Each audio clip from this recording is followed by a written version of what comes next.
everybody. Halfway through January. I know. Can you believe it? A lot of people who are trying to stick to their resolutions can. Yeah, exactly. They've been gutting it out since day one. Day right? one, it's true. Yeah, because yesterday was the 15th, right? Yeah. Today's the 16th. So yeah, exactly halfway through. Yeah, so I've had some days that are a little tough, and they say, you know, the key to sticking. There's a new book that's out, and they talking about the key to lasting change isn't in thinking big, as we've heard before.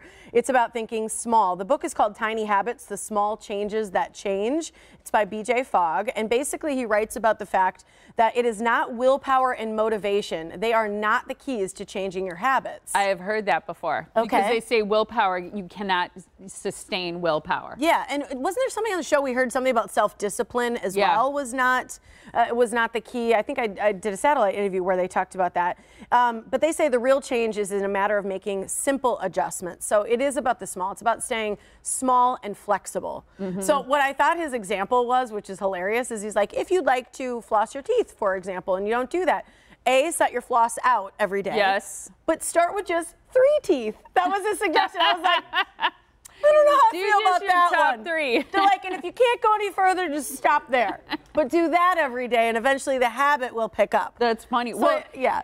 It gets to the point, I think about things like smoking cessation, Yes. people who quit drinking alcohol or doing drugs. That willpower thing is part of it. They're like, you can't sustain it. Right. So you have to understand, first of all, why you want to make the change. Yes. And then you sort of have to internalize how much better your life is with that change in place. Exactly. As if it's already happened. Totally, 100%, and then do that. Yeah. It's cold out today, and so I had this quick, we've given this tip before, so you may have heard of it before, but it's about de-icing your windshield. I actually saw this gorgeous picture on Instagram the other day. A friend of mine on social media, Yomari, she was running, she posted this beautiful picture of, I don't know where it was, but it was a bridge in Milwaukee she runs over, and the whole tree was covered in icicles. Yeah, and it was just gorgeous. So I thought, well, now's a good time to think about de-icing since it's cold today. Yeah.